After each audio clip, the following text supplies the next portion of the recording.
Christ Triumphant, August 15th, Daily Devotional by Ellen G. White. Never man spake like this man. Then came the officers to the chief priests and Pharisees, and they said unto them, Why have ye not brought him?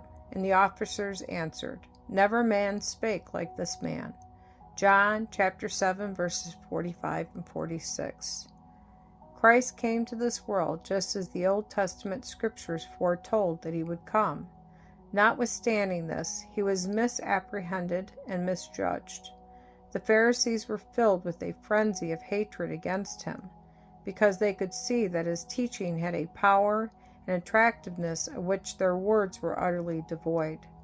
They decided that the only way to cut off his influence was to pass sentence of death upon him, and therefore they sent officers to take him. But when these officers came within hearing of his voice and listened to his gracious words, they were charmed into forgetting their errand.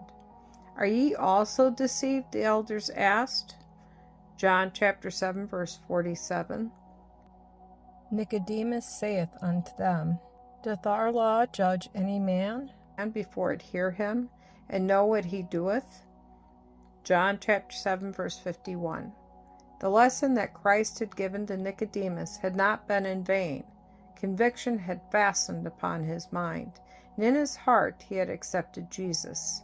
Since his interview with the Savior, he had earnestly searched the Old Testament scriptures, and he had seen truth placed in the setting of the gospel.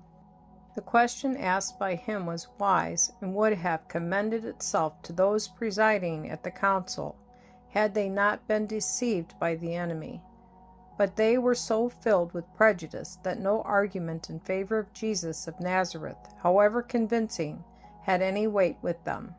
The answer that Nicodemus received was, Art thou also of Galilee? Search and look, for out of Galilee ariseth no prophet. John chapter 7, verse 52. The priests and rulers had been deceived, as Satan meant them to be, into believing that Christ came out of Galilee. Some who knew that he had been born in Bethlehem kept silent, that the falsehood might not be robbed of its power. The facts were plain. There was no dimness of the light, but the work of Christ was interpreted by different ones in accordance with the state of their minds. The Prince of Peace came to proclaim truth that was to bring harmony out of confusion. But he who came to bring peace and good will started a controversy that ended in his crucifixion.